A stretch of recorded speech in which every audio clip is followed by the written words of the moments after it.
malam ini Bante akan coba sedikit mengupas tentang gambaran tentang Abhidhamma itu sendiri, tapi hanya bagian yang kecilnya saja.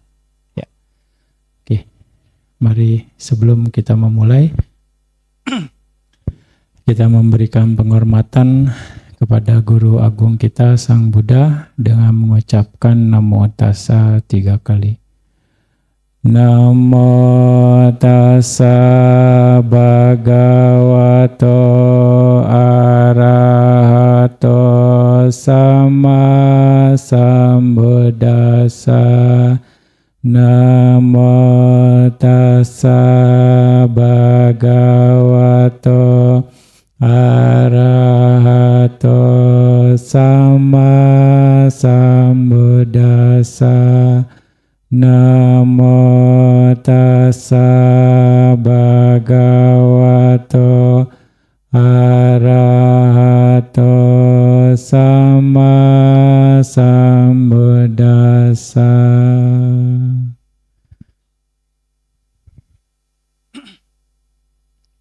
Ya, ndak terasa 3 bulan ya kita bersama kurang lebih ya dalam masa wasa ini, dan hari ini adalah akhir dari masa wasa, hari terakhir sih, berakhirnya ya besok subuh wasa ya. Matahari terbit berarti wasa selesai. Terasa kita bersama dalam jangka waktu 3 bulan, dan ya rencana hanya 3 bulan, tapi Bante memutuskan untuk perpanjang 1 bulan sampai November. Ya, jadi kita akan masih bersama kurang lebih 1 bulan ke depan untuk ya mempraktekkan Dhamma di tempat ini. Nah, dan pada malam hari ini ya malam Pawarana. Malam Pawarana juga dikenal sebagai malam Abhidhamma, yang tadi sudah dijelaskan bahwa malam ini di akhir masa wasa, di zaman itu Buddha turun dari surga Tawatimsa setelah membabarkan Abhidhamma selama 3 bulan untuk membalas budi terhadap ibunya Dewi Mahamaya yang telah melahirkan beliau ya, yang hanya berumur 7 hari ya. Setelah melahirkan Pangeran Siddhartha, Dewi Mahamaya meninggal, tapi karena kekuatan kebajikan yang sangat luar biasa melahirkan seorang bodhisatta, beliau terlahir di surga Tusita ya. Nah, Buddha setelah mencapai pencerahan ya melihat itu, dan akhirnya di wasa ke-7 kalau tidak salah mempunyai kesempatan untuk membabarkan Abhidhamma. Salah satu tujuannya adalah sebagai bentuk balas budi kepada orang tuanya itu. Ya, kayaknya beliau bisa melakukan itu, dan akhirnya di Mahamaya yang jadi Dewa Santusita ya mencapai tingkatan Sotapanna. Nah, di sini Abhidhamma itu sendiri merupakan Dhamma yang luhur, yang mana Bante akan memberikan judul dari Awada ini ya, membongkar pesin pikiran, yang perjalanan mendalam ke dalam Abhidhamma. Ya. Kalau kita bisa bayangkan sebuah mobil, Anda bisa mendeskripsikannya mungkin berdasarkan warna, berdasarkan jenis mobilnya, merek mobilnya, keluaran apa, modelnya seperti apa. Itu cara umum kita untuk memahami dunia. Jangan memakai label atau konsep. Sekarang coba kalau Anda bayangkan Anda membongkar mesin mobil itu, mengidentifikasi setiap komponen yang di dalamnya ya ada pistonnya, ada kabelnya, ada roda giginya, ada bautnya, ada mesinnya, ada blok mesinnya, ada busi dan sebagainya. Ada juga alat-alat elektriknya. Ya. Serta bagaimana memahami semuanya bekerja sama untuk menciptakan gerakan. Itulah Abhidhamma. Ya. Abhidhamma yang disebut sebagai ajaran tertinggi atau dalam istilah fisika batin dalam Buddhisme. Abhidhamma.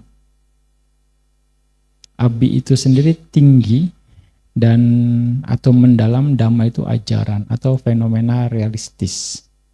Maka dibilang bahwa Abhidhamma itu dibilang sebagai ajaran tertinggi dalam Buddhisme dan itu adalah pembongkaran sistematis terhadap realitas batin dan fisik ini. Ini bukan filsafat yang untuk diperdebatkan, melainkan peta operasional pikiran yang ditujukan untuk satu tujuan utama, yaitu mengakhiri penderitaan. Ya, kalau Anda berlatih dalam tradisi kita, nanti di tahapan tertentu Anda akan mengerti bagaimana Abhidhamma ini akan menjadi muatan utama meditasi kita, akan menjadi technical meditasi di dalam tahapan vipassana. Ya, kita akan berikan nanti ketika kondisinya tepat, ketika sudah waktunya. Kita akan berikan muatan-muatan Abhidhamma itu sendiri dalam latihan Anda. Ya. Nah, jadi Abhidhamma itu adalah penjelasan mendalam tentang segala fenomena yang membentuk keberadaan kita. Jika dikatakan khotbah-khotbah Buddha dari sutta itu adalah obat yang diresepkan untuk penyakit spesifik seperti kemarahan, keserakan, atau kebingungan, maka Abhidhamma itu adalah buku teks farmakologi lengkap yang menjelaskan secara detail komposisi kimia, sifat, dan interaksi dari setiap unsur yang ada dalam pikiran dan materi. Bukan secara global, sekali lagi. Ya. Jadi menjelaskan kalau diibaratkan gitu ya, teks farmakologi lengkap yang menjelaskan detail komposisi kimianya, sifatnya, dan interaksi dari setiap unsur. Nah, kunci memahami Abhidhamma itu adalah membedakan dua tingkat realitas. Yang pertama yang nampak dan apa yang nyata. Realitas awam atau realitas konvensional dalam bahasa palinya itu samuti saja. Realitas yang kita alami sehari-hari, ada istilah saya, Anda, mobil, pohon, ya, ayah, ibu, istri, suami. Ini adalah konsep yang berguna untuk komunikasi, tetapi tidak mencerminkan hakikat sejati dari fenomena itu sendiri. Walaupun itu bukan mencerminkan hakikat sejati, tapi kebanyakan dari kita melekat terhadap konsep itu sendiri pada akhirnya. Menganggap sebagai diri saya, milik saya, kepunyaan saya, gitu, milikku. Walaupun kenyataannya tidak mencerminkan hakikat sejati dari fenomena. Nah, yang kedua adalah paramata saca atau realitas terhakiki. Ya, realitas sebagaimana adanya yang tidak dapat dibagi lagi menjadi bagian yang lebih kecil. Abhidhamma berurusan dengan realitas ini yang diklasifikasikan menjadi 4 jenis fenomena terhakiki. Yang pertama adalah citta, kesadaran, atau dikatakan momen pikiran yang memahami suatu objek. Yang kedua cetasika, faktor mental yang merupakan saudara kembar dari citta.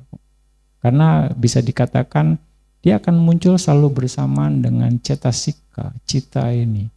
Gak bisa lepas. Begitu juga cetasika pasti muncul dengan citta. Maka dianggap sebagai saudara kembar. Ini adalah contohnya cetasika itu adalah seperti wedana, perasaan, persepsi, sanya, cetana, niat, terus dosa, kebencian, cinta kasih, adosa, konsentrasi, ekagata, dan sebagainya. Segala hal yang menyertai dan mewarnai sebuah momen kesadaran itu dalam dikatakan sebagai cetasika. Ya, jadi banyak orang juga yang nggak menyadari ini, ya merasakan, duh perasaan saya ngomong begini nih, gitu. Jadi menganggap perasaan saya itu sebagai saya, sebagai aku. Ya, saya pikir begini nih, pikirannya dipikir saya, ya kan? Secara ininya, konsep umumnya kita melekat terhadap konsep-konsep itu, padahal itu adalah bagian dari cetasika itu sendiri. Bukan yang dibilang cita atau pikiran, itu bagian dari cetasika, memang termasuk dalam kategori batin. Tapi dia tidak dominan, sekali lagi. Tapi banyak orang yang menganggap dia sebagai aku, dia sebagai milikku. Perasaan saya mengatakan demikian, perasaan saya nggak enak gitu, perasaan saya nggak nyaman, ya kan, perasaan saya happy gitu. Menganggap perasaan itu sebagai saya, sebagai milik saya. Ya, itu konsep yang banyak, ya kebanyakan dari kita terjebak dalam fenomena ini tanpa menyadarinya, atau bahkan yang sadar pun masih mau ke sana. Ya, oke. Lalu rupa, materi, itu adalah fenomena fisik. Abhidhamma membongkar materi menjadi unit terkecil yang bukan atom. Makanya tadi dikatakan, ya, dia dibilang subatomic particle. Jadi subatom, bahwa unit terkecil itu bukan atom, ada lagi subatomic particle. Dikatakan, tetapi fenomena dengan sifat seperti kekerasan, aliran, panas, dan dorongan. Ya, zaman dulu sudah menemukan ini, makanya dikatakan paranyu. Tapi ilmuwan baru menemukan beberapa ya zaman ini saja, beberapa waktu yang lalu saja. Buddha sudah melihat itu dari 2600 tahun yang lalu dengan kekuatan pikirannya, bahwa ada partikel yang lebih kecil dari atom. Makanya dibilang paranyu, yang akhirnya disepakati sebagai rupa kalapa. Rupa kalapa atau ya materi kalapa. Dalam terjemahan Inggrisnya subatomic particle. Subatom, partikel subatom. Ya, inilah hakikat yang terkecil para mata dhamma. Ya. Itu. Jadi ketika Anda di tahapan vipassana, Anda akan mengerti ya rupa kalapa ini, yang mana Rupa kalapa terdiri dari ada yang berjumlah 8 komponennya, ada yang 9, ada yang 10. Ada yang dihasilkan oleh kama, ada yang dihasilkan oleh pikiran, ada yang dihasilkan oleh temperatur, ada yang dihasilkan oleh makanan. Itu jenis-jenisnya. Dihasilkan dari mana? Itu kalapa. Ada yang 8, 9, dan 10 jumlahnya. Nah, itu harus diidentifikasi oleh meditator sendiri sehingga mengerti realitas terhakikinya. Ya. Lalu yang berikutnya nibbana. Realitas unconditioned atau lenyapnya penderitaan. Ya. Abhidhamma mengajarkan ini, menjelaskan ini. Tentang cita, cetasika, rupa, dan nibbana sebagai realitas terhakiki atau paramata saja. Nah, momen kesadaran kita itu secepat kilat kalau dikatakan, kalau kita mau tahu cara kerja pikiran. Dan Abhidhamma membahas ini. Nah, suatu penemuan paling menakjubkan dari Abhidhamma adalah analisis tentang kecepatan pikiran. Kecepatan pikiran itu diumpamakan 1 detik itu 500 kedipan mata. 1 detik 500 kedipan mata. Kita ngedip itu kalau 1 detik paling dapat berapa? 10 juga udah jago banget. Ya, ini 1 detik 500 kedipan mata.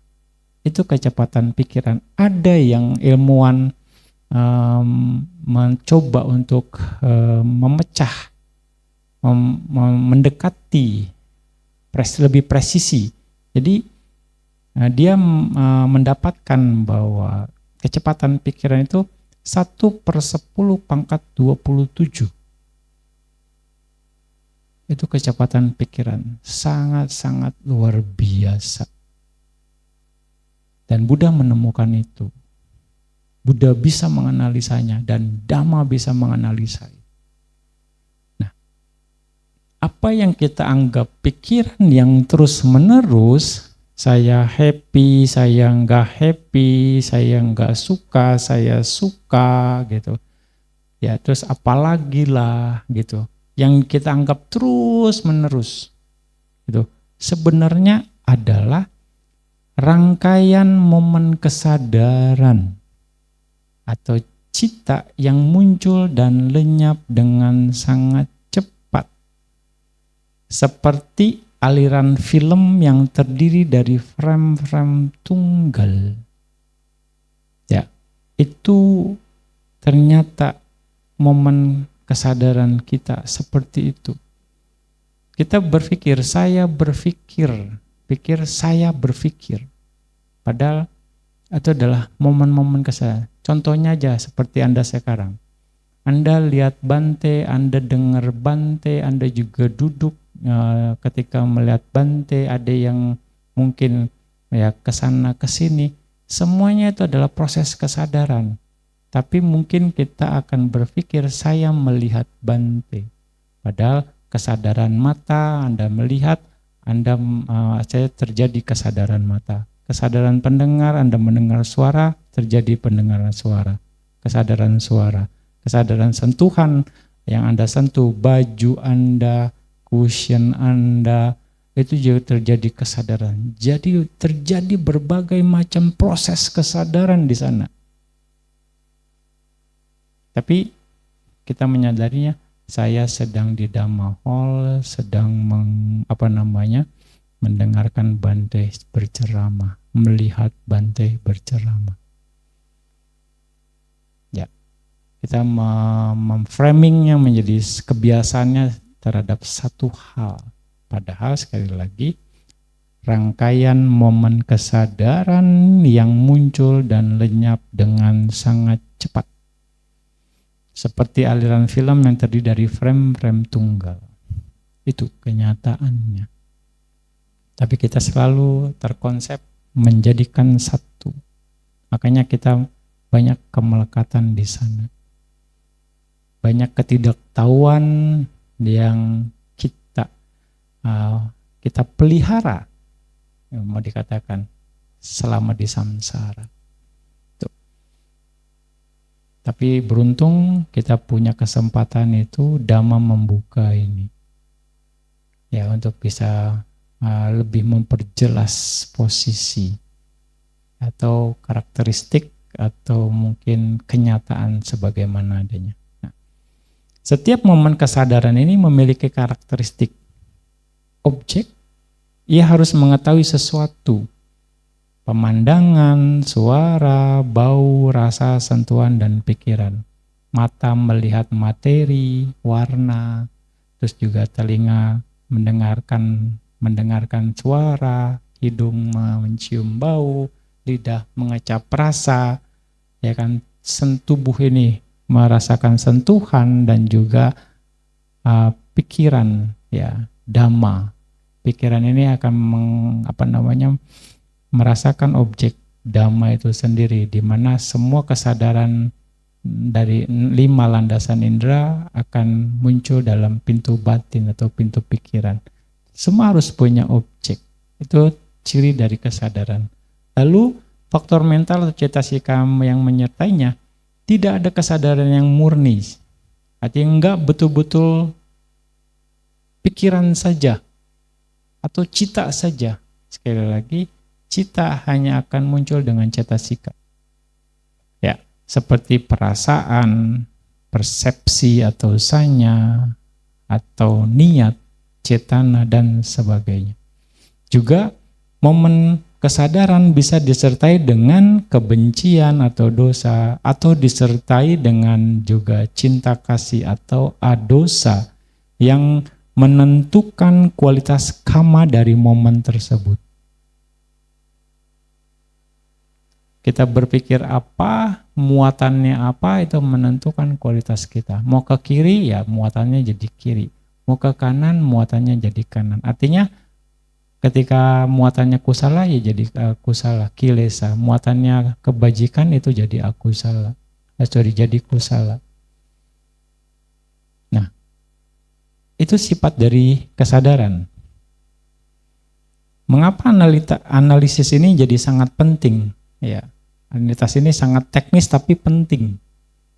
Nah, ini tujuannya supaya sangat praktis dan transformatif, ya, supaya kita bisa lebih paham. Inilah sebenarnya daya tarik Dhamma itu sendiri. Misalnya kita akan bisa mengikis konsep aku ketika kita bisa memahami Abhidhamma ini. Ya, dengan melihat bahwa yang kita sebut sebagai diri ternyata hanyalah aliran cepat dari fenomena batin dan fisik yang saling bergantung, yaitu proses cita, cetasika, dan rupa saja. Kita mulai melampaui ilusi aku yang kokoh.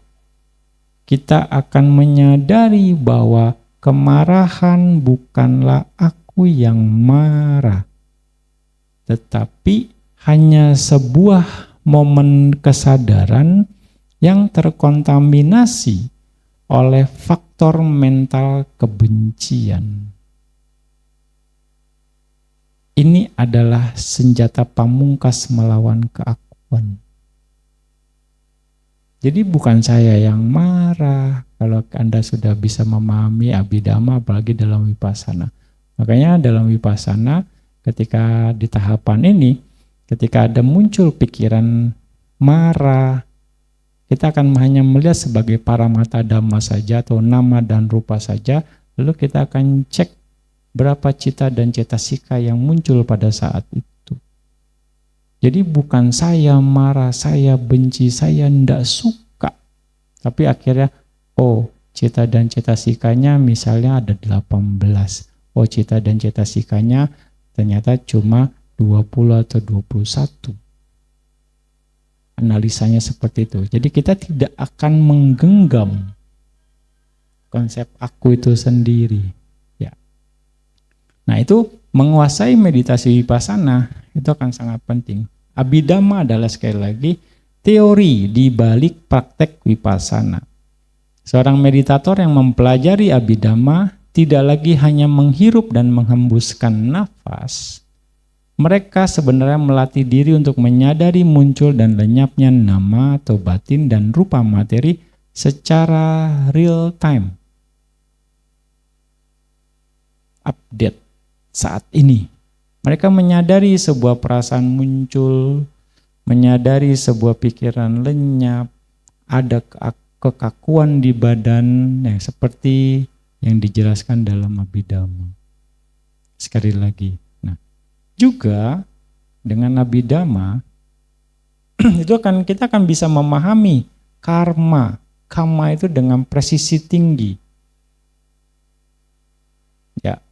Nah, seperti di dalam contoh dalam salah satu sutta, karma ditentukan oleh niat cetana yang merupakan salah satu cetasika. Abhidhamma memungkinkan kita untuk menyimpulkan karma dari setiap pikiran. Sebuah niat serakah, kesombongan, kebencian, iri hati atau kilesa yang muncul dalam satu momen citta itu menanam benih untuk penderitaan di masa depan. Ada potensinya di sana. Sebuah niat bermurah hati atau aloba, adosa, sada, panya menanam benih kebahagiaan. Jadi ketika kita tahu bentuk pikiran kita, oh ini dosa. Misalnya, akhirnya kita tahu sudah terjadi proses jawana di sana. Sehingga ketika jawana itu sudah terjadi kama. Ketika kama terjadi, ada potensi untuk berbuah nantinya. Misalnya juga kita tahu pikiran kita misalnya menjaga sila. Akhirnya ada proses kesadaran di sana. Terjadi kama di jawana, akhirnya punya potensi untuk berbuah di masa depan. Ya. Kira-kira seperti itu. Berarti kita sedang menanam benih kebahagiaan. Kalau yang kita muatannya positif sekali lagi. Nah, dengan memahami mesin pikiran, pada akhirnya kita dapat berhati-hati dalam bengkel kama kita sendiri. Sebenarnya. Ya. Nah, kita juga akhirnya bisa membongkar yang menjadi kendala kita, emosi kita bisa dikatakan. Ketika kesedihan muncul, ya, alih-alih tenggelam di dalamnya, mungkin seorang praktisi yang memahami Abhidhamma dapat mengamati sebagai kombinasi dari cita yang menyadarinya, cita yang menyadari objek kesedihan, disertai perasaan tidak menyenangkan wedana, lalu persepsi terhadap objek tersebut sanya, dan faktor mental kebencian atau kekecewaan. Pembongkaran ini membuat emosi kehilangan cengkeramannya yang kuat. Jadi kalau kita marah, kita sadari, ada objek yang tidak menyenangkan, ada perasaan yang tidak menyenangkan, ya, ada sanyanya ini, ada ingatan dari masa lalu nih. Misalnya, ada faktor kebencian yang terjadi. Kalau kita begitu, gimana kita mau bisa marah gitu ya? Udah sibuk sama kondisi, sehingga ya momen itu lewat. Makanya ini yang dibilang yoniso manasikara.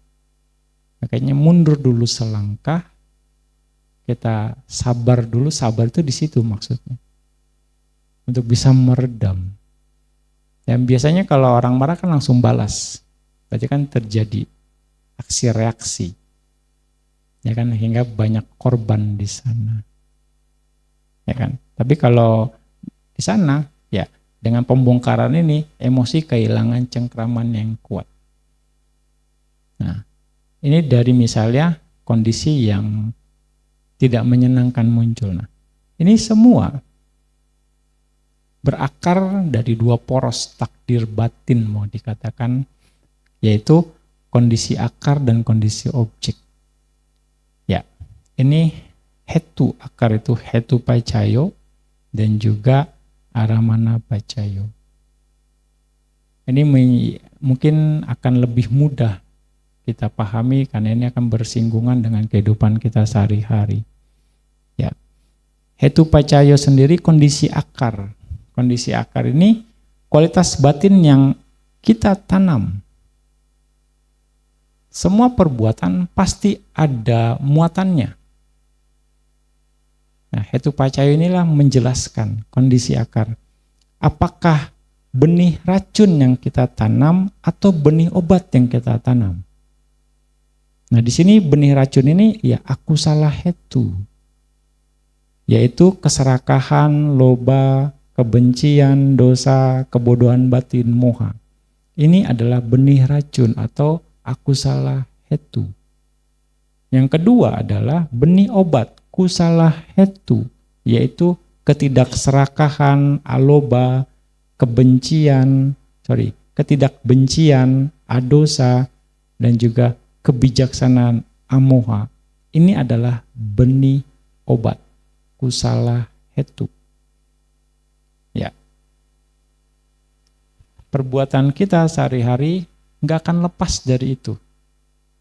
Sebagai putujana, akan kalau nggak ya aku salah, ya kusala. Muatannya. Kalau enggak aku salah hetu, ya aku salah hetu. Kalau enggak muatannya loba dosa moha, muatannya aloba adosa amoha. Dan kita memproduksi itu terus setiap saat, setiap momen kesadaran. Ternyata. Ya enggak? Setuju enggak Anda? Ya kan? Anda berbuat baik, ya yang prinsip dasar berbuat baik berarti kan menanam kusala hetu kan, tanam terus gitu kan. Ketika tidak berbuat baik apa ya berbuat jahat ya kan, di situ nanam lagi akusala hetu, terus memproduksi ini yang akhirnya kita punya potensi. Saat ini kita memproduksi potensi terus. Lalu aramana pacayo atau kondisi objek. Kondisi objek di sini lingkungan, taman, terus mungkin ada cahaya, matahari, tanah, air yang mendukung benih tertentu untuk tumbuh. Objek adalah makanan bagi benih. Ya objek ini sendiri ya bisa tergantung materi atau warna, suara, bau, rasa, sentuhan atau dhamma itu sendiri. Tergantung kesadarannya, objeknya berbeda. Sekali lagi. Nah, kombinasi inilah yang menciptakan lingkaran samsara. Atau kita bisa memutusnya. Kalau kita bisa memanage ini dengan baik. Kita bisa nambahin potensi di samsara atau kita memutusnya. Nah, mekanisme terjebak di samsara ini seperti lingkaran setan, akar dan objek. Hetu dan aramana. Ya, sebuah siklus yang menguatkan diri terjadi ketika akar tidak sehat atau ahetu kakusala atau akusala bertemu dengan objek yang menyenangkan atau yang tidak menyenangkan. Ya. Jadi ini repetition, tapi bukan necessary kalau yang ini ya. Repetition is not necessary yang ini. Kalau latihan repetition is necessary. Yang ini kondisi akar yang tidak sehat atau akusala, bisa juga ahetu kakusala yang tanpa akar, itu bertemu dengan objek yang menyenangkan atau yang tidak menyenangkan, menjijikan. Contoh, kemarahan yang berkepanjangan misalnya. Ini yang diulang-ulang misalnya. Aramananya objeknya adalah muncul misalnya seseorang menghina Anda. Penghinaan ini adalah objek atau arah mana yang tidak menyenangkan yang muncul di pintu pikiran kita. Objeknya arah mananya. Lalu hetunya atau akarnya bereaksi. Pikiran kita bereaksi nih, muatannya. Karena adanya akar kebodohan, moha, dan akar kebencian, dosa yang laten dalam batin, objek yang tidak menyenangkan ini langsung menjadi pemicunya. Marah, dihina. Ketemu objek yang tidak sesuai, tidak disukai, tidak suka. Karena sudah ada standarisasinya di kita sendiri. Kita sudah punya persepsi itu ternyata. Kenapa? Laten, tertanam dalam arus kesadaran, tertanam dalam alam bawah sadar istilah umumnya. Ya. Nah, itu langsung menjadi pemicu. Akar-akar negatif ini bergantung pada objek tersebut untuk muncul. Tinggal ke-trigger aja. Ya, atau hetu pacayo karena akarnya. Bersamaan dengan itu, objek penghinaan menjadi dasar bagi kemarahan untuk muncul. Karena sudah ada rekamannya kita.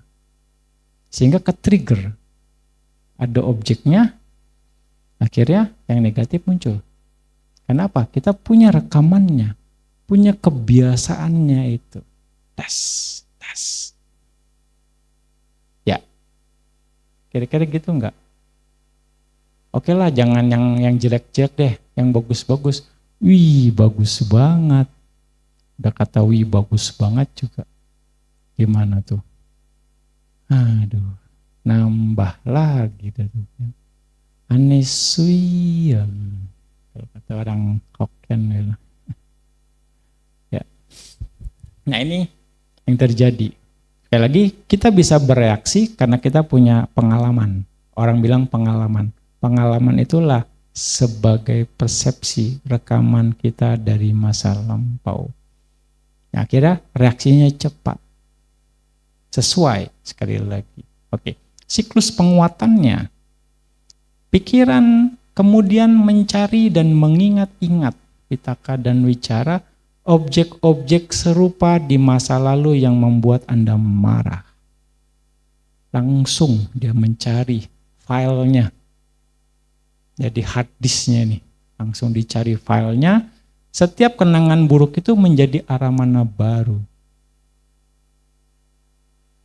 Begitu ketemu momen yang peristiwa yang sama, kondisi yang sama, langsung file kita bermain tuh, dicari filenya, nambah kuat itu. Begitu di pikiran muncul, kita bikin kama baru.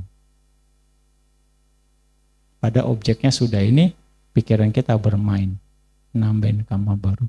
Makanya apa? Masalah itu kebanyakan dari masa lalu. Kebanyakan. Ya enggak? Karena ingatannya terus kita punya sehingga ke-trigger lagi. Muncul lagi, bikin kama baru lagi dengan cara yang sama. Ya kan? Itu menjadi aramana baru. Setiap aramana baru ini kembali mengaktifkan dan diperkuat oleh akar kebencian yang sama. Itu pacayo, bikin potensi baru lagi. Akhirnya, ya kita tidak hanya marah pada penghinaan saat ini, tetapi juga pada kenangan atau orang lain yang terkait dan bahkan pada dunia secara umum. Akhirnya dendam kesumat jadinya. Mengakar pada mungkin satu orang karena melakukan hal yang sama, atau pada kenangan yang sama, atau momen kenangan yang sama. Misalnya, saya tidak suka, saya akan lawan. Saya tidak suka, saya akan benci. Sehingga itu menjadi potensial lagi. Setiap yang saya tidak suka, saya pasti benci. Langsung itu jadi mindset. Karena apa? Karena kita punya latent tendensinya itu. Makanya ada trigger dari objek baru merecall pengalaman itu sehingga kita bikin potensi baru. Nah, sehingga arah mana baru ini mengaktifkan dan diperkuat oleh akar kebencian atau dosa yang sama. Ya, itu pacaya. Akhirnya ya, kita tidak hanya marah sekali lagi pada penghinaan saat ini, tetapi juga pada kenangan orang lain yang terkait dan bahkan pada dunia secara umum. Sehingga batin terpenjara dalam alam semesta objek-objek penyebab kemarahan. Ya, berkutat di sana. Dan kita terjebak dalam niwarana atau rintangan batin berupa kebencian. Ya, makin berlipat-lipat. Nah, makanya sebagai lingkaran setan dikatakan di sini. Ya, sekali lagi, arah mana yang tidak bijak atau hal-hal yang memicu keserakan kebencian akan memperkuat hetu yang tidak bijak. Objek yang tidak menyenangkan akan memperkuat hetu atau akar yang juga tidak sehat. Hetunya menjadi kuat sehingga akan mencari dan menciptakan arah mana yang serupa. Sudah ada pengalaman ini, kita cari filenya. Ya, harus kesadaran kita. Dan seterusnya akhirnya menjadi tambah kuat lagi. Ini adalah mesin pembuat kama atau sangkara yang terus menghasilkan kelahiran kembali di alam-alam yang menderita. Itu cara kita memproduksi potensi di samsara. Betul nggak? Setuju nggak proses ini? Ini nyata ya dalam kehidupan sehari-hari ya. Makanya yang suka akan menjadi sangat suka, yang tidak suka akan menjadi sangat tidak suka. Sebenarnya itu bagian dari trauma kalau menurut Bante ya. Membekas. Yang suka akan jadi melekat. Melekat itu bentuk trauma sebenarnya. Tidak suka pun akan menjadi melekat juga. Itu bentuk trauma. Penguatan. Karena pengulangan sekali lagi. Karena muatan yang ditambah. Oke. Ya. Itu cara kita memproduksi proses atau potensi di samsara. Nah, bagaimana mekanisme pembebasan dari samsara atau memutus mata rantai? Kebebasan tidak terjadi dengan menghilangkan objek. Karena dunia penuh dengan objek yang beraneka ragam. Kita nggak bisa lari terus. Ya kan, kita nggak bisa juga menghindar terus. Tetapi dengan mengubah respon akar batin terhadap objek tersebut dan dengan bijak memilih objek yang menjadi perhatian. Kita hanya merubah sudut pandang, merubah mindset terhadap kejadian yang sama muatannya. Itu. Makanya kita akan terjebak di samsara ketika kita mengikuti kebiasaan di samsara. Untuk bisa terlepas dari kebiasaan samsara berarti kita harus merubah kebiasaan itu yang harus sesuai dengan kebiasaan dhamma. Sekali lagi, ya, kita hanya perlu mengubah respon akar batin terhadap objek tersebut dan dengan bijak memilih objek yang menjadi perhatian. Salah satunya adalah merespon dengan kebijaksanaan. Ya, merespon dengan kebijaksanaan. Ini salah satu cara kita untuk meredam, mengendalikan minimal ya hal-hal yang negatif yang kita punya, untuk mengubah posisinya. Arah mana atau objek yang sama muncul, misalnya seseorang menghina Anda, objeknya sama. Ya, misalnya, nah, head to atau akar yang berbeda diaktifkan. Ganti, rubah sudut pandangnya. Seorang praktisi yang telah melatih diri memiliki akar kebijaksanaan atau panya atau amoha yang kuat. Ya, ketika penghinaan muncul, alih-alih langsung bereaksi dengan dosa, batinnya mengklasifikasikan objek ini dengan bijaksana. Ini hanyalah bunyi yang muncul dan lenyap, misalnya. Kita merubah itu. Atau ini hanya nama dan rupa saja yang tunduk pada hukum sebab akibat. Ini orang ini, misalnya kita rubah persepsinya atau dengan bijak, orang ini bertindak karena kebodohannya sendiri. Kita meresponnya dengan lebih smooth, misalnya. Artinya tidak reaktif, tidak responsif, tapi dengan perenungan. Nah, ini salah satu caranya, banyak cara sebenarnya. Ini dibilang merespon dengan yoniso manasikara. Ya kan? Seperti itu. Nah, di sini objek arah mana yang penghinaan justru menjadi kondisi bagi kebijaksanaan panya untuk muncul dan menguji diri ya sebagai arah mana. Yang namanya orang bodoh wajar deh melakukan itu. Jadi ya sudah, saya jangan berurusan sama orang bodoh misalnya. Itu kan salah satu bentuk objek yang sama, tapi akhirnya kita punya kebijaksanaan di momen itu untuk memahami situasi. Ya. Nah, objek yang sama, tetapi fungsi kondisinya berubah dari bahan akar kebencian menjadi batu asah untuk kebijaksanaan. Oh, pantaslah dia begitu karena dia nggak tahu. Oh, pantaslah dia begitu karena dia nggak mampu misalnya. Oh, pantaslah dia begitu karena dia mungkin nggak mau tahu.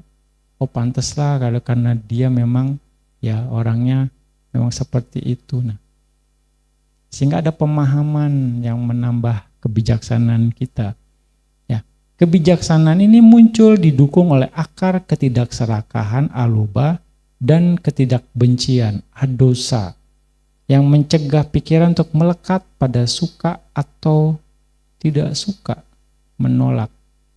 Ya, hetu pacaya itu sendiri, muatannya, loba atau aloba, suka atau tidak suka, like and dislike.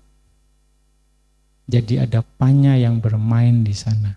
Nah, dengan tidak bereaksi secara suka dan tidak suka, tapi dengan kebijaksanaan, maka tidak ada kama baru atau sangkara yang menciptakan kelahiran kembali yang terbentuk. Nah, ini sampai tingkatan kiriya, arahat. Ya kan? Karena kebijaksanaannya yang berhasil bisa memutuskan kama, tidak menghasilkan kama di jawana. Karena kebiasaannya itu. Kebiasaan berpikir dengan bijaksana. Ya. Nah, balik lagi, berpikir bijaksana itu salah satu cara kita untuk mengendalikan. Salah satu cara kita untuk meredam. Salah satu cara kita untuk memutus lingkaran samsara itu sendiri sekali lagi. Ya. Praktisi kemudian dengan sengaja mengarahkan perhatian atau manasikara pada arah mana yang sehat, seperti mengembangkan cinta kasih atau meta kepada orang yang menghina, atau mengamati nafas sebagai objek meditasi. Bisa saja merubah ke hal-hal yang positif, yang lebih bijak. Ya kan? Seperti itu. Arah mana yang sehat ini, seperti perasaan kasih, atau cinta, atau meta, nafas, atau gambaran Buddha, kemudian secara konsisten akan memperkuat hetu yang sehat, aloba, adosa, dan panya itu sendiri, Ini seperti memberi pupuk pada benih yang baik dan membiarkan benih racun menjadi layu. Ya, ringkasnya, arah mana apapun dijawab dengan hetu yang bijak, maka pencarian aktif akan arah mana yang sehat pada akhirnya, dan arah mananya akan menjadi sehat, objeknya akan jadi sehat, itu akan semakin memperkuat hetu yang sehat, akar yang sehat. Kebijaksanaan menjadi kebiasaan dan menjadi tidak melekat pada akhirnya, sehingga kama berhenti menjadi kiriya dan jalan menuju nibbana terbuka. Ya, inilah cara persiapan kita untuk siap ditaklukkan oleh Dhamma. Berpikir bijaksana. Kita harus kembangkan kebijaksanaan kita sekali lagi. Ya, untuk bisa memahami situasi dengan baik, akhirnya pada akhirnya kita bisa bersikap dengan tepat, dengan bijak. Ya, bersikap dengan bijak itu bukan berarti harus selalu benar. Kalau benar belum tentu tepat situasinya pun itu tidak bijak. Walaupun keputusan ini mungkin keputusan yang terbaik, kalau bukan sesuatu yang tepat, belum sesuatu yang sesuai, itu tidak bijak. Ya kan? Kita banyak seperti itu. Ini pasti benar nih, tapi nggak tepat, nggak sesuai.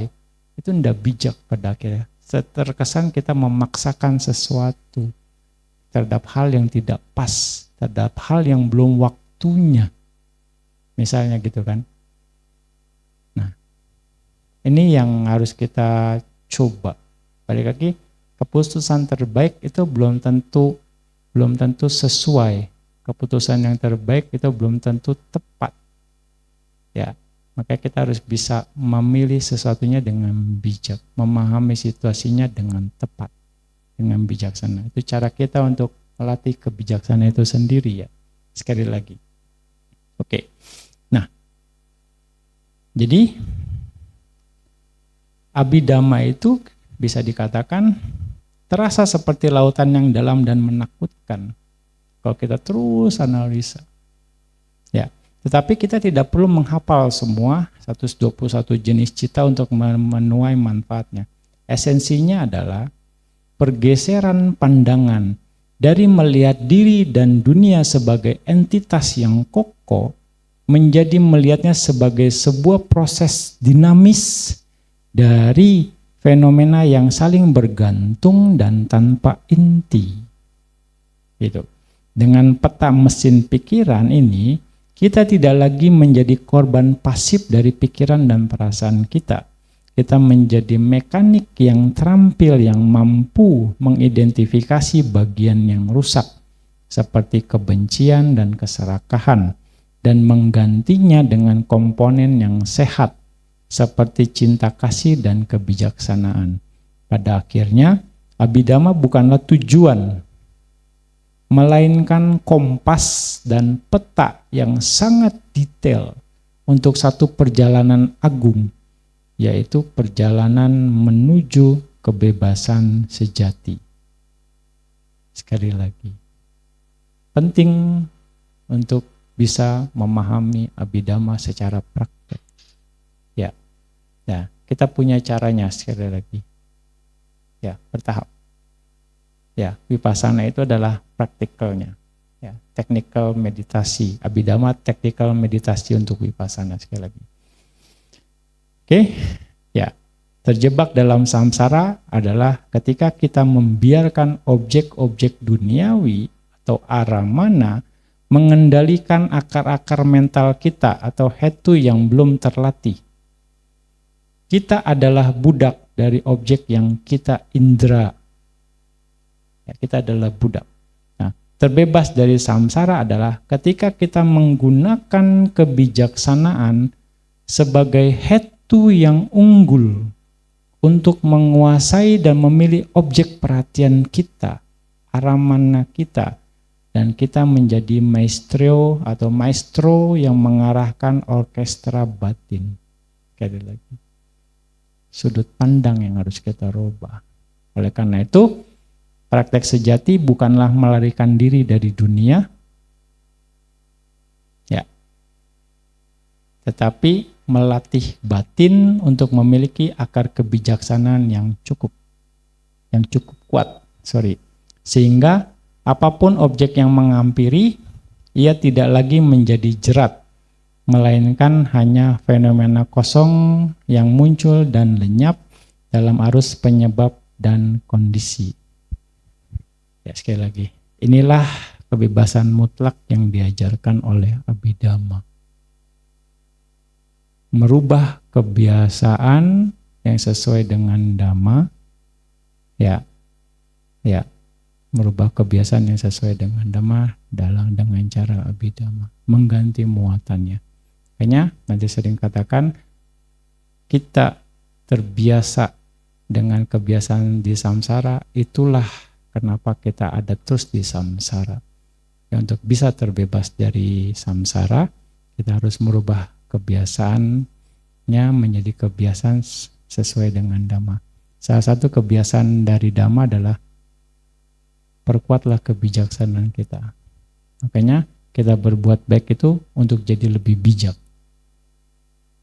Ya, bukan untuk jadi lebih kaya atau jadi lebih baik, tapi untuk jadi lebih bijak. Itu cara kita berbuat baik. Makanya manfaatkan kesempatan kita selagi kita punya kesempatan, ya.